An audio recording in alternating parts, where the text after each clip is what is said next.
Hey everyone, it's Philip Lee returning with another episode of Civil War Chit, and today is the 28th or 26th of July, 2023.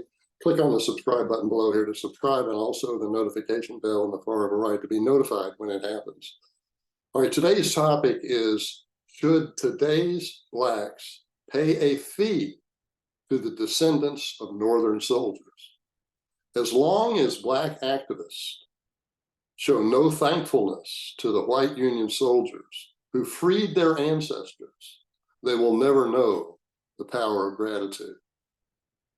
Since 335,000 white Union soldiers died during the Civil War to free the slaves, should slave descendants pay Union soldier descendants for freeing those ancestors, for freeing those Black ancestors? Since the Civil War era, the Northern state population was only 22 million as compared to 331 million today. The equivalent loss ratio today would not be 330,000. It would be over 5 million Northern white dead. 5 million. That sacrifice is even greater when combat deaths are compared. A grand total of only 2,800 Black Union soldiers were killed in combat during the Civil War, as compares to over 110,000 Northern whites.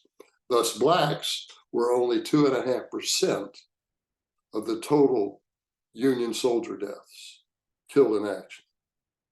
The KIA loss ratio within their regiments was also lower at 1.5% compared to 4.4% for the white Northerners. The average Black regiment had a 1.5% killed in action. The average white Northern regiment had a 4.4%, 3 times higher.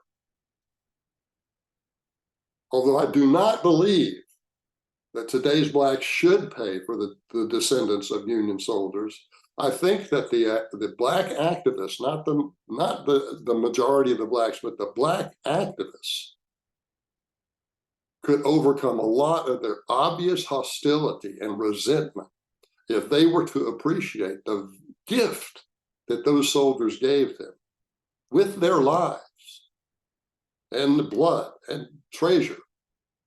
If all the Black activists want to do is to put the mark of Cain on the descendants of anyone who owned slaves or engaged in the slave trade, let them begin with the African tribes. That is the head of the supply train. That's where they need to be putting some of their focus. Okay.